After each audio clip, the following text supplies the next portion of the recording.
બા સાહેબ, ચિંતાનું કોઈ કારણ નથી. મહારાજા હમણાં હોશમાં આવવા જ જોઈએ.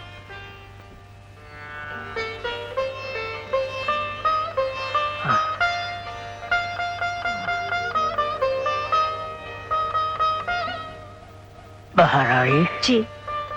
કંચન અને કપૂરી આવી ગઈ. હા મહારાજ, સંદેશા પહોંચી ચૂક્યા છે. એ લોકો હમણાં જ આવતા હશે. પિતાશ્રી. મહારાજ, મહારાજ, મહારાજ, જો તો આપણી બંને દીકરીઓ આવી ગઈ. દીકરી કંચન, કપૂરી. પિતાજી કેમ છો? કપૂરી, બેટા કંચન. પિતાશ્રી, આપ જેવા વીર પુરુષને આમ ઓચિંતી માંગી છે ને આવી ગઈ. હા પિતાજી. બેટા, હવે આ કાયાના કોડિયામાં જીવતરનું દિવેલું ઓછું થવાનું છે. થાય છે કે હવે આ રાજગાદી કોઈને સોંપી અને સંન્યાસ લઈ લઉં. બેટા પૃથ્વી. પ્રણામ નાનાજી. હા મારા સાવજ, આવ. તને જોઉં છું અને આ મારી ઓલાદની આંખોના દેવડામાં અજવાસ થાય છે.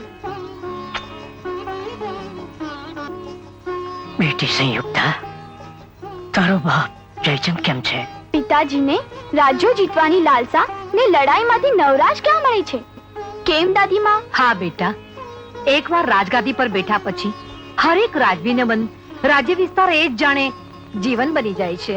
દાદીમાં, હું ને પૃથ્વી બહાર રમવા જઈએ? હા બેટા. ચાલ પૃથ્વી.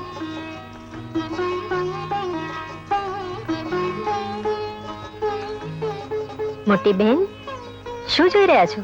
એ જ કે બંનેની જોડી કેવી સુંદર લાગે છે, પરંતુ એ જોડી અખંડ રહે એવા સપના સેવા બહુ જ મુશ્કેલ છે. કારણ કે કનોજરાજ જયચંદ તો ચૌહાણોથી હંમેશા નફરત કરે છે. સંયુક્તા, ચૌહાણોના નામથી સારાએ ભારત વર્ષના રાજપૂતો કાપે છે, પરંતુ હું તો તને જોઈને નથી કામતી. પૃથ્વી, જો તારામાં હિંમત હોય તો આપણે સ્વયંવરની રમત રમીએ. અને જો તને સ્વયંવરનું આમંત્રણ ના મળે તો? હા પૃથ્વી, તો તું શું કરીશ? જેમ અનિરુદ્ધે ઉષાનું હરણ કરેલું એમ હું પણ તારું હરણ કરીશ. સમજી? ભલે ત્યારે રજા આપો પિતાજી. સુખી છે દીકરી. બે વારો ગાદી વારસો પૃથ્વીને આપવાનો નિર્ણય કરી લીધો. એના ઉપર એનો પૂરેપૂરો અધિકાર છે પિતાજી, પરંતુ તલવારનો સામનો કરવા તૈયાર રહેજો. કોની તલવારનો? મારા પુત્ર જયચંદ રાઠોડની. કારણ કે એ હંમેશા માને છે કે રાજનીતિમાં કોઈ સંબંધો હોતા નથી. સંયુક્તા, લે આ મુદ્રિકા. હું તને મારા તરફથી ભેટ આપું છું.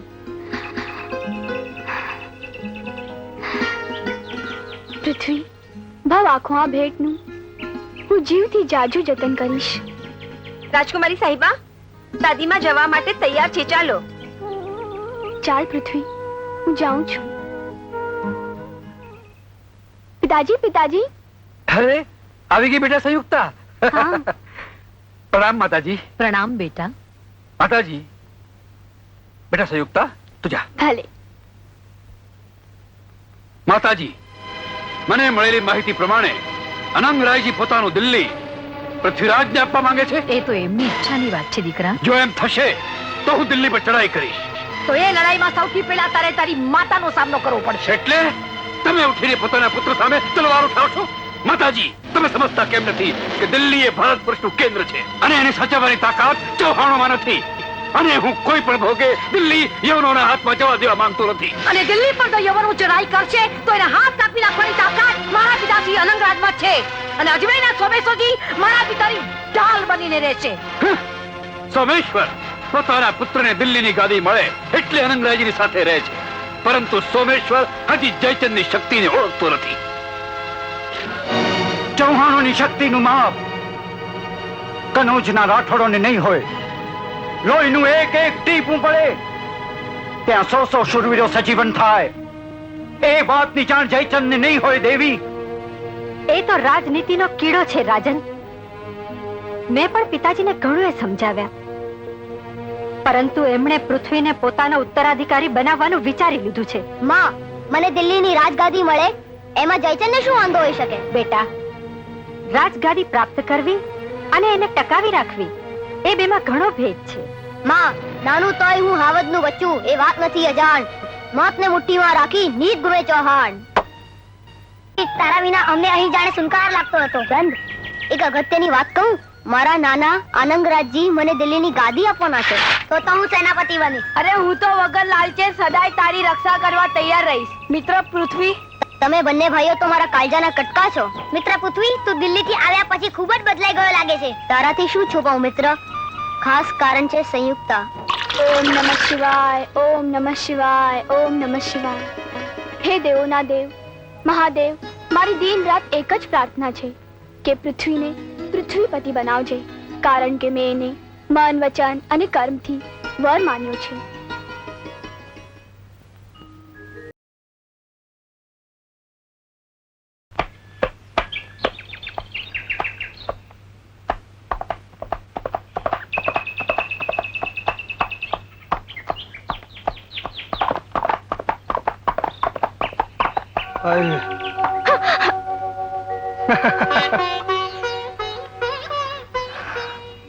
આ કામનગારી કાયાના પાન કરવાની ઘણી ઈચ્છા હતી.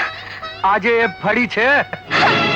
સંયુક્તાના અંગ ઉપર નજર કરનારની આંખો ફોડી નાખવાની તાકાત ઈ પોતે રાખે છે. એ પહેલા તો તારું સર્વસ્વ અણાઈ ચૂક્યું હશે. એ તમને અરે સાંભળ, કનોજની રાજકન્યા ઉપર કૂડી નજર કરનારને યાદ રહે કે સિંહણની બોળમાં માથું નાખવાથી મોત જ મળે છે ને નાગણને છંછેડવાથી ઝેરીલો ડંખ જ મળે છે. આજે તો હું તને જવા દઉં છું.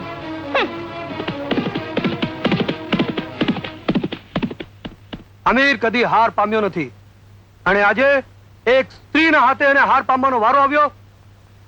પરંતુ આ હારનો બદલો એને બહુ જ ભારે પડશે. ભણવીરોને ભૂ પાનાર સંયુક્તાને વીરતા નથી જાણતા સરકાર. એ રાઠોડ રાજ જયચંદની પુત્રી છે. એને પરાક્રમી પિતાનો વારસો મળે છે. વારસો? એ પિતાને તમે પરાક્રમી કહો છો, જે પોતાના રાજ્ય વિસ્તાર માટે સગા સંબંધીઓ સામે યુદ્ધે ચડવાનો વિચાર કરે છે? હું એની દીકરીને પ્રાપ્ત કરી એનું નાક કાપવા માંગુ છું. સરદાર, ઘણા કામ જે બળથી નથી થતા એ કળથી થાય છે. એટલે તો ભારત વર્ષના ઇતિહાસમાં કુટિલ રાજનીતિમાં ચાણક્યનું નામ લખાયું છે. ચાણક્ય બુદ્ધિ સમજાઈ ગયું. સંયુક્તાને હાસિલ કરવાનું કામ ચપટી વગાડતા જ થઈ જશે. પરંતુ એ પહેલા એ જાણવું બહુ જ જરૂરી છે કે સંયુક્તા પ્રેમ કોને કરે છે. સંયુક્તા એના પિતાના દુશ્મન સમા પૃથ્વીરાજ સાથે પ્રેમ કરે છે. પૃથ્વીરાજ ચૌહાણ?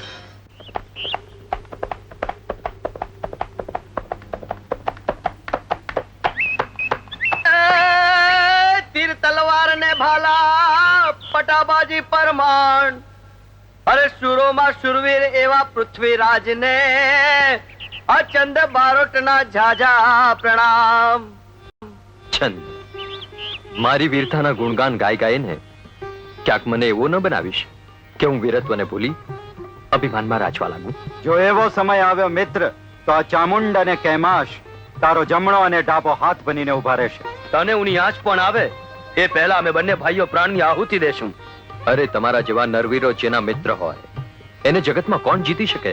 પૃથ્વી, ક્યારેક સ્ત્રીનો પ્રેમ મિત્રતાને પણ અવગણે છે. નહીં ચંદ, એવો સમય આવે તો મને શયનખંડમાંથી પણ જગાડવાની તને છૂટ આપું છું. પરંતુ માન કે એ વખતે સંયુક્તા તારા શયનખંડમાં હોય તો? સંયુક્તા કદાચ મને ભૂલી નહીં ગઈ હોય ને